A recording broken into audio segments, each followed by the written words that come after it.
Good morning, students. Welcome back to session 7 of Banach spaces class. So in the last class you have studied on a finite dimensional nonlinear space all norms are equivalent. Okay, we have taken two norms on X on a finite dimensional nonlinear space X, and we have shown that they are equivalent. Now it has one important corollary. So corollary says, if X is a finite dimensional nonlinear space, then X is complete. If X is a finite dimensional, X is finite dimensional, then X is complete. X is complete. So I'll take here the dimension of the nonlinear space X to be n, which is positive, and also it is a finite number. So dimension of X is n means there are n number of basis elements, say E1, E2, etc. En or n number of basis elements. Okay, now we need to show that X is complete, so we prove the completeness of X with respect to the zeroth norm. The norm of X naught is equal to maximum of alpha I. This is the zeroth norm. So where X is what? The linear combination of the basis elements alpha 1 E1, alpha 2 E2, etc. alpha n En. Now consider the Cauchy sequence, say yn in X. Cauchy sequence. So now consider the ith term of this Cauchy sequence. The ith term of this Cauchy sequence is x1 into alpha 1 corresponding to I E1 plus alpha 2 I E2. Here indexing is very important, because we cannot choose large number of constants. So indexing is very important thing. So this is yi. Now since yn is a Cauchy sequence, means norm of yn minus ym tends to 0 as n and m tending to infinity. But norm of yn minus ym is what? This implies maximum over I alpha in minus alpha im tends to 0 as n and m tending to infinity. Okay, because norm of this is maximum of this. But this implies what? Maximum of this tends to 0 means if for each of the numbers alpha in minus alpha im tends to 0. For each I, the value 1, 2 and so on.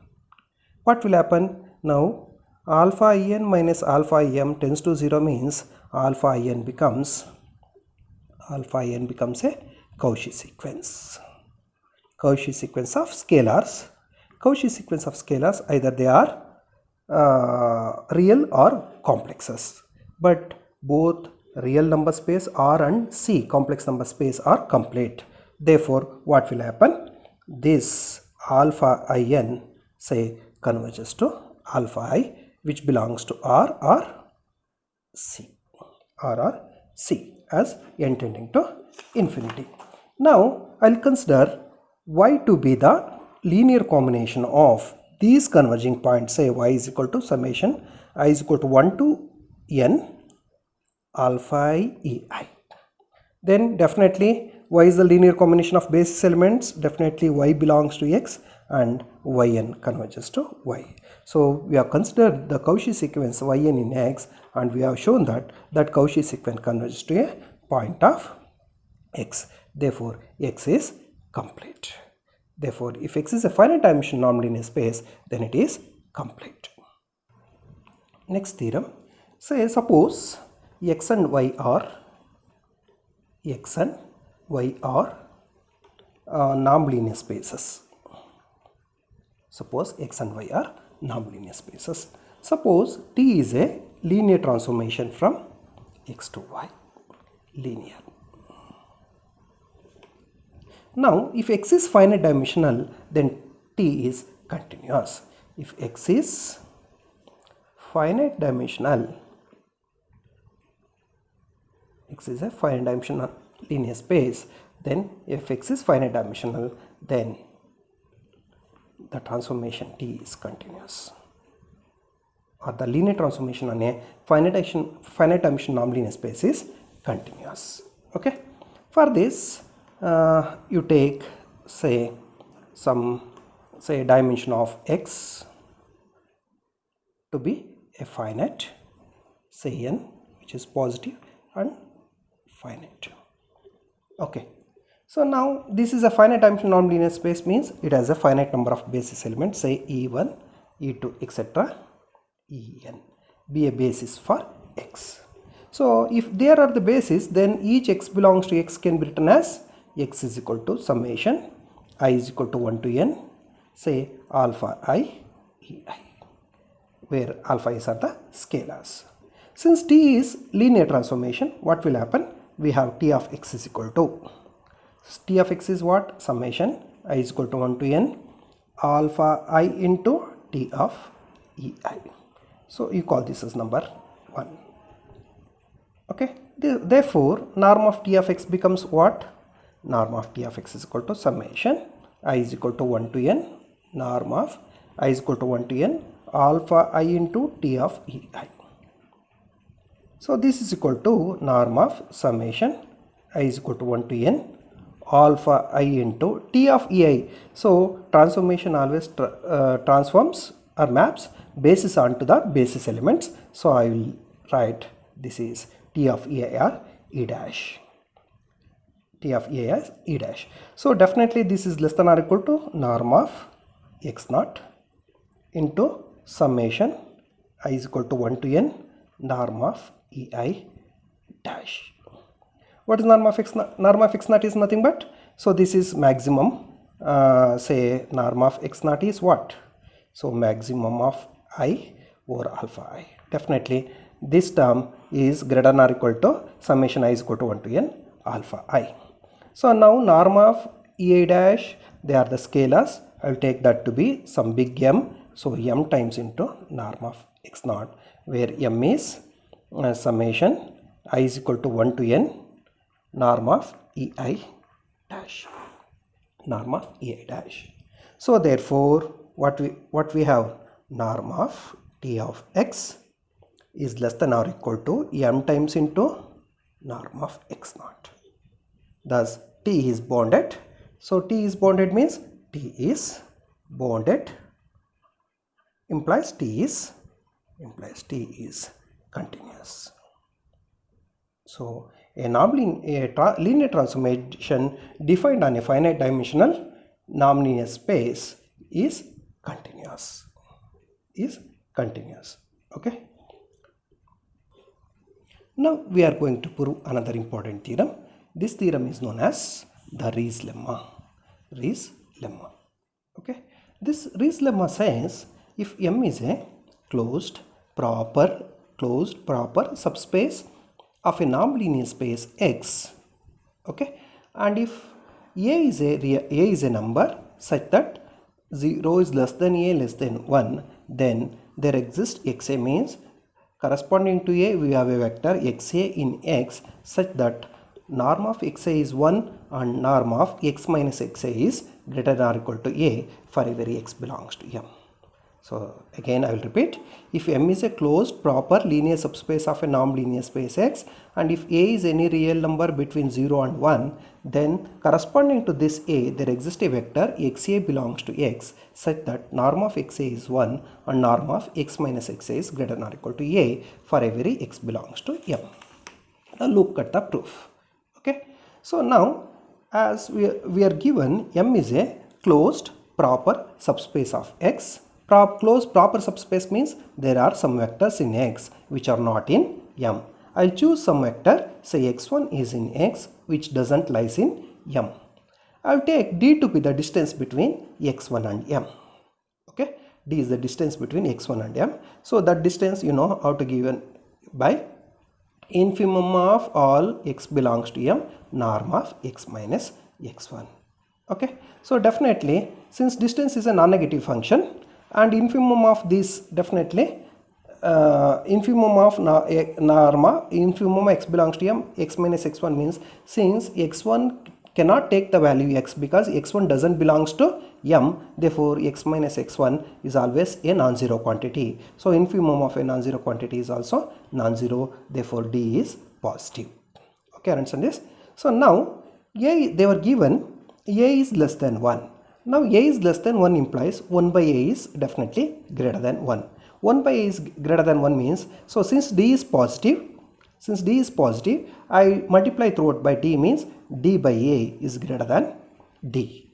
Thus, now d by a is greater than d means we have a element d by a which is greater than the d. But d is the smallest of these distances. Therefore, correspond for this d by a we will have, thus there exists some x naught which is in m such that norm of x naught and x1 is less than d by a. Okay, then consider the element xa. I will consider element x as this is x1 minus x naught by norm of x1 minus x naught. Now definitely now x1 is an element of x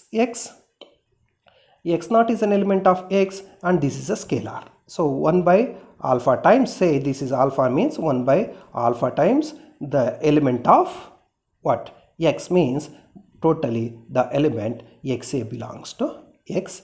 And what is norm of xa? Norm of xa is 1. Thus we have one part of the proof. That means there exists some vector xa in x such that norm of xa is 1. So we need to show norm of x minus xa is greater than or equal to a. So let x belongs to m. Okay, and consider, so norm of x minus xa. Norm of x minus xa is equal to what? Norm of x minus xa is x1 minus x naught by norm of x1 minus x naught. So you take this outside. So take this outside means we need to take the LCM as this. So I multiply x with x into norm of x1 minus x naught minus as it is x1 minus x naught as it is, I'll write. So this is equal to 1 by norm of x1 minus x naught into norm of x into norm of x1 minus x naught. So I multiply throughout by negative sign. So this becomes plus x naught minus x1. Now look here, x belongs to m, x naught also belongs to m, x belongs to m, we have taken x belongs to m, x naught belongs to m, and m is a subspace means this is x belongs to m, x naught belongs to m, this is alpha into x plus x naught definitely belongs to m because m is a subspace. Therefore the element x into norm of x1 minus x naught plus x naught belongs to m. Then by definition of d what will happen? So definition of d, norm of x into, by definition of d what will happen? Norm of this minus x1 is greater than or equal to t because d is the smallest one. So we have a vector in x which in m minus x1 means definitely this is greater than or equal to d. So this implies 1 by norm of x1 minus x naught. I multiply throughout by 1 by norm of x minus x naught. Okay, so this is into this term above term is greater than or equal to d by norm of x1 minus x naught. This implies the above term, the left hand side will be equal to norm of x minus xa is greater than or equal to d by norm of x1 minus x naught.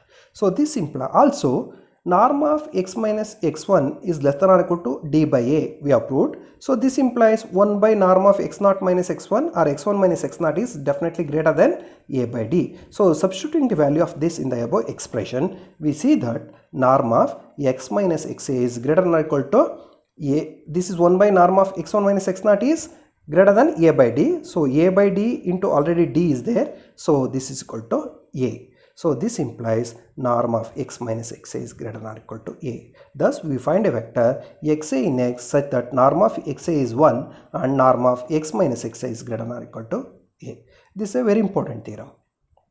Okay. So let us take up another result. So suppose x is a non-linear space and suppose we have a set S containing set of all x belongs to x such that norm of x is 1. This is definitely a subset of x. We assume that this is a compact. Suppose that the set S is compact in x.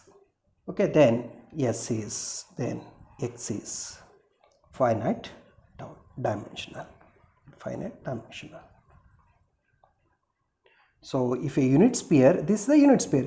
If a unit sphere in a nonlinear space, if a unit sphere in a nonlinear space X is compact, then X is finite dimensional. Let's prove this now. Suppose X is a nonlinear space. So we know that in a metric space, a set is compact if and only if it is sequentially compact. Sequentially compact means what? Every sequence has a convergent subsequence. Here, since the given set S is compact, every sequence in S, has a convergent subsequence, right? Convergent subsequence, because compact if and only if sequentially compact means every sequence in S has a convergent subsequence. So now if it has a convergent subsequence, now if possible assume that what is our aim? Our aim is to show X is finite dimensional. If possible assume that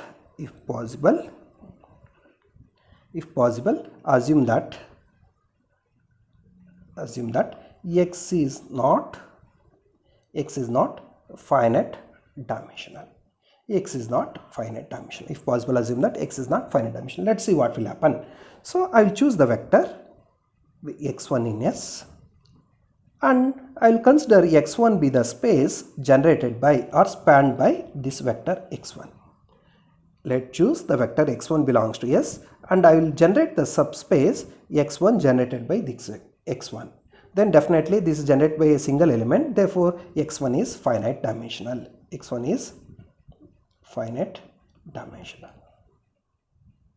But here the finite dimensional space is closed, therefore x1 is closed. Now x1 is a definitely, and it is also a proper subspace of S itself, because it is generated by single element. So x1 is a closed proper subspace. Therefore by Ree's lemma, what will happen? There exists some vector, say x2 belongs to S, such that norm of x2 minus x1 is greater than or equal to A. I will take that value to be off. Norm of x2 minus x1 is greater than or equal to off. So now next is let x2 be the proper subspace of X generated by the elements, say x1, x2. Let x2 be the proper subspace of X generated by x1 and x2. Then as before it is finite dimensional and therefore it is closed. Then as before by the Ree's lemma, there exists, what will happen? There exists another vector, say x3 belongs to S, such that norm of x3 minus x2 is greater than or equal to off, as well as norm of x3 minus x1 is also greater than or equal to off. Now proceeding in this way, if you proceed like this, what will happen? We will obtain an infinite sequence of elements or vectors in S. We obtain an infinite sequence of vectors in S such that norm of xn minus xm, where m is definitely less than or equal to, this is because norm of x3 minus x1 is also greater than or equal to off, means so if xn is a sequence in S such that norm of xn minus xm is greater than or equal to off for every m which is less than or equal to n. Okay, so therefore this is a sequence in S, but we can see that norm of xn minus xm is greater than or equal to 1 by 2 means it has no convergent subsequence. Okay, so we can see that the sequence xn has no convergent subsequence, but by assumption what will happen? Every sequence in S has a convergent subsequence, but you can see that this sequence itself is not converging, means what will happen? So it has no convergent subsequence, which is a contradiction. Why this contradiction arises? Due to our assumption that x is not finite dimensional. Therefore, x must be finite dimensional. That to say, if x is a nonlinear space and if S is the compact subset of S, then x is a finite dimensional. Okay. So now I am going to show another result. So this result already been used. This says a very complete subspace, a very complete subspace of a nonlinear space X is closed. This result already used. Okay, a very complete subspace of a nonlinear space is closed. Yes, let's look. This is very simple. So let M be a complete subspace of. Let M be a complete subspace of a nonlinear space X. To show M is closed, okay, so we consider Z to be any Z. Let Z be any limit point of M. Let Z be any limit point of M. We show this Z belongs to M itself. Therefore, it implies that M is equal to M bar, and so M is closed. Okay. Now Z is any limit point of M means what will happen? So for each open sphere, say for each positive integer n, we have a open sphere Z comma 1 by n, such that what is this? Z comma open sphere Z comma 1 by n means with center at Z and radius 1 by n. It contains those vectors x such that norm of x minus Z is what? Less than 1 by n. Definitely, every open sphere, by definition limit point, every open sphere center at Z contains a point yn, of M. Contains a point yn of M. So this open sphere contains a point yn of M. Contains a point yn of M. So this this contains a point yn of M becomes for each n this happens means therefore yn therefore the sequence yn definitely converges to Z, because yn minus Z is always less than 1 by n means as n tending to infinity, what will happen? This yn converges to Z. And since every convergent sequence is a Cauchy sequence, yn is also a Cauchy sequence in M. Since M is complete, what will happen? Every Cauchy sequence converges. Every Cauchy sequence converges means every Cauchy sequence converges to M in M means yn converges to Z belongs to M. Okay. Now we have taken Z to be a limit point of M, and we have shown that limit point belongs to M itself. Therefore, what you can say? M is equal to M bar, or M is closed. M is closed, or in other words, we say all the limit points of M are in M itself. Therefore, M is closed. So now we are taking up another important and interesting result. So the result says any two n-dimensional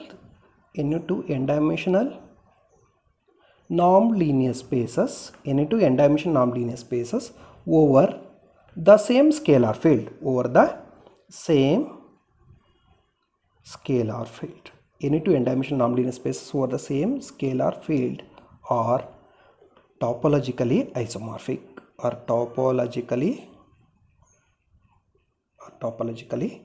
isomorphic. Any two n-dimensional nonlinear spaces over the same scalar field, are topologically isomorphic. Yes. Let's look at this proof. Suppose x and y be any two n-dimensional nonlinear spaces over the same scalar field K. So here what we are going to show is, so we are going to show x and y are topologically isomorphic by using the condition like, say, now we know that the relation of topological isomorphism is an definitely equivalence relation. So I will show that x is topologically isomorphic to, say, Kn. X is topologically isomorphic to Kn. What is this Kn? With say norm 2. This you know, it is like Rn or Cn. With norm 2 means what will happen? Norm of any element in Kn. Say this is equal to what will happen, summation I is equal to 1 to n, say xi I mod xi I square power 1 by 2. Okay. This already you know it, Rn or Cn. So this is where what is this x? X contains xi1, xi2 as n tuples which belongs to Kn, where each xi I belongs to K. It is like Cn's ತೊಗೊಂಡ್ಬೋದು. We can take Cn's or any alpha i's and so on. Okay, so we'll show x is isomorphic to Kn, and since y is also a n-dimensional nonlinear space over the same scalar field, then what will happen?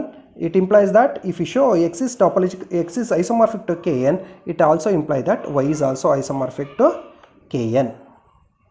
Isomorphic to Kn. Now x is isomorphic to Kn, y is isomorphic to Kn, or Kn is isomorphic to y, one and the same. If x is isomorphic to Kn and Kn is isomorphic to y, means x is isomorphic to topological isomorphic to y.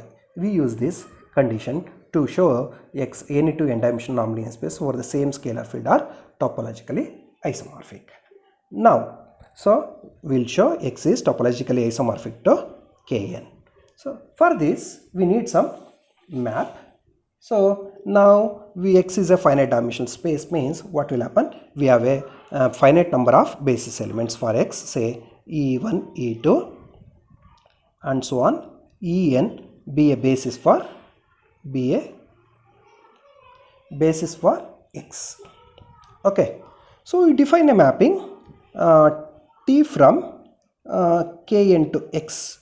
You define a mapping t from Kn to x by t of y. T of y belongs to Kn means what? T of xi1, xi2 etc. xn. T of xi1, xi2 etc. xn is equal to summation I is equal to 1 to n. So you take xi I into ei, because xi I into ei, definitely if e1, e2 etc. en are the basis elements for x, therefore xi I into ei, this is a linear combination of basis elements, definitely this is a element of x, therefore the mapping t is well defined. Okay, so and also since t is defined from k into x, it is a definitely it is a 1-1 mapping, onto mapping, as well as it is linear. We can check it because in a vector space itself we have proved that x is if V is a n-dimensional vector space, then V is isomorphic to Fn. We have already proved in vector spaces in the second semester itself. So here t is isomorphic to x is isomorphic to Kn, or Kn is isomorphic to x. Okay. Now to show it is a topological isomorphism, it is enough to show, it is remains to show that t and t inverse are continuous. T is continuous. First I will show t is continuous, thereafter we will show t inverse is also continuous. So for this what will happen? T is continuous means we will show t is bounded. So you consider norm of ty with respect to, just to distinguish one from the norm of x and the norm of k and norm of Kn. So I just write ty of x. So this is equal to, because ty is an element of x, this is equal to norm of say I is equal to 1 to n. So ty means what will happen? This becomes xi I into ei of x, where y is same, where y is equal to say xi1, xi2 etc. xn belongs to Kn. y1 where y is equal to xi1, xi2 etc. xn belongs to Kn. So this is equal to summation I is equal to 1 to n mod xi I into norm of ei of x. Summation I is equal to 1 to n mod xi I into ei of x.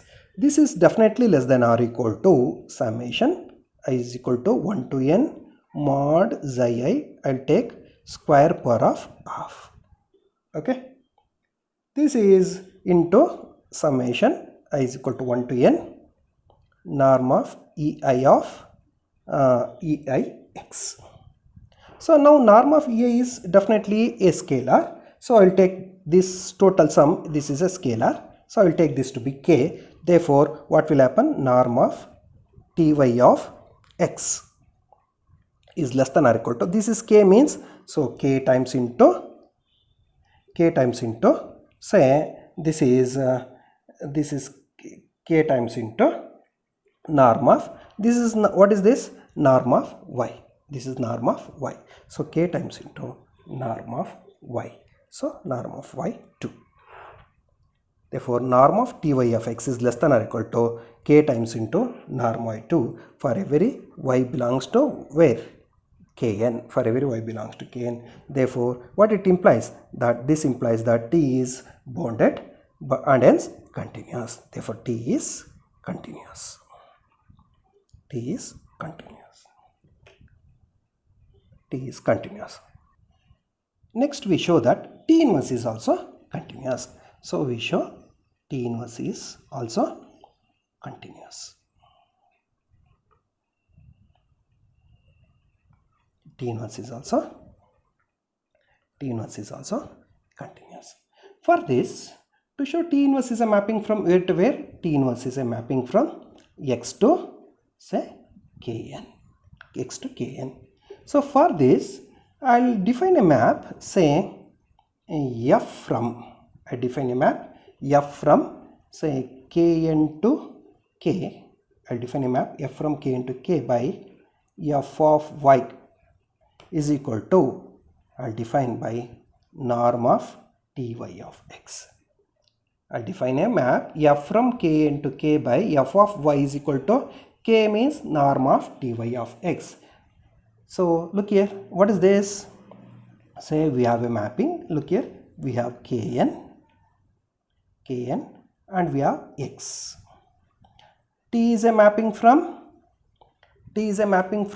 Kn to x, and norm is, you know that norm is a mapping from, norm of x is a mapping from where to where? Norm is a scalar quantity. So x to k, and this is f is a mapping from, say f is a mapping from where to where? K. F is a mapping from, say f is a mapping from f is a mapping from Kn to K. Therefore, f is what? F is the composition of two mappings. One is norm of T. Yes. So this is f is a mapping from norm of x of T. Now norm is a continuous function. Just now we have shown T is continuous function and composite of two continuous function is also continuous. Therefore, f is continuous. F is continuous. Okay. Now, if f is continuous, then you consider the unit sphere. So I'll take here, I'll take the unit sphere. Say I'll consider the unit sphere S as set of all y belongs to Kn such that norm of y is less than or equal to 2. So this is definitely a unit sphere in Kn. So now S is definitely, it's a unit sphere means, and definitely S is a compact subset of Kn. S is a compact subset. Since f is continuous, so f of s is compact, because compact set under a continuous map is also compact. Therefore, f of s is compact. Where f of s lies? It is lies in K. Therefore, f of s is a compact set in K. Let M be the infimum of all f of y where y belongs to S. This is equal to infimum of f of y means what? Norm of Ty of x where y belongs to S. Definitely this is less than or equal to norm of Ty of x, because infimum is the smallest number. So smallest of these sets. So in this number definitely less than or equal to every number. So less than or equal to norm of Ty of x for every y belongs to S. This implies 0 which is greater than or equal to m, which is less than or equal to norm of Ty of x for every y belongs to S. Now if this condition holds, then definitely there exists some vector, say y0 in S, such that f of y0 is m. Means attains its minimum means what will happen? So we have now some number vector y0 in S such that the image of that vector f of y0 is the value m. Now if m is 0, what will happen? If m is 0, then norm of ty naught of x is f of y naught, which is m, and this assumed to be 0. So this implies norm of t of y naught of x is 0. Norm of t of y naught of x is 0 means this is a norm on x. So this implies that t of y naught itself is 0. But this contradicts the fact that t is 1, 1. Okay, we have a vector y naught which is an n, means its norm is less than or equal to 1, but t of y naught is 0. So some non-zero vector is mapped onto the 0 vector, which is a contradiction because the fact that t is 1, 1. Therefore, what will happen? Therefore, 0, tm cannot be 0. Therefore, 0 less than m less than or equal to norm of ty of x for every y belongs to s. This implies what? Norm of ty of x is greater than or equal to m into norm of y, where y belongs to kn. So look here, norm of ty of x is greater than or equal to m into norm of y. This holds for every y belongs to kn. This is nothing but the definition of T inverse. Therefore, T inverse is bounded and hence continuous. Okay. Thus, we have proved T is bounded. T inverse is bounded and hence continuous. Thus, we conclude that T is a topological isomorphism between x and kn. By transitive property, x and y are topologically isomorphic to each other, because x is topologically isomorphic to kn. Similarly, y is also topologically isomorphic to kn. Therefore, x and y are topologically isomorphic, because the relation of topological isomorphism is an equivalence relation. So now, above result has one important corollary. That corollary says all norms on a finite dimensional non-linear space are equivalent. All norms on a finite dimensional linear space are equivalent. Actually, this is the theorem that we have proved in the last class itself. Okay. Now, this becomes a corollary to the above result. We can prove either that way or this way. Okay. Let X be a finite dimensional linear space, and let norm 1 and norm 2 be any two norms on X. Then X with norm 1 and X with norm 2 are topologically isomorphic by the above property. This is like X and this is like Y. Okay, X and Y are topologically isomorphic because they are defined over the same scalar field. Therefore, they are topologically isomorphic means what? The norm 1 and norm 2 induces the same topology. If they induces that same topology, what you can say by definition of equivalent norms, norm 1 and norm 2 are equivalent. Norm 1 and norm 2 are equivalent. So, all norms on a finite dimensional linear space are equivalent. This is, you can prove in that way or to the corollary of this above result, depending on the marks allotted in the examination. Okay. So, another corollary to this is, again, this is also proved. Say a finite dimensional non-linear space is complete. Already we have proved this result in the first result of this class. A finite dimensional non-linear space is complete means it is a Banach space. Suppose X is a finite dimensional, say n dimensional non-linear space over the scalar field K. If X is n dimensional non-linear space over the scalar field K means what will happen? Just now we have proved X is topologically isomorphic to Kn. But Kn is a complete space. Okay, X is topologically isomorphic to Kn, and Kn is a what? Complete space. Rn and Cn are complete means Kn must be complete for any field F. Okay, so Kn is complete, and the top relation and the completeness is a linear topological invariant property. It doesn't vary. Okay, vary means it is a linear topological invariant property for non-linear spaces. Thus, it follows that X is also complete, because Kn is complete means X is also complete. This is another way of proving a finite dimensional non-linear space is complete. Okay, thank you.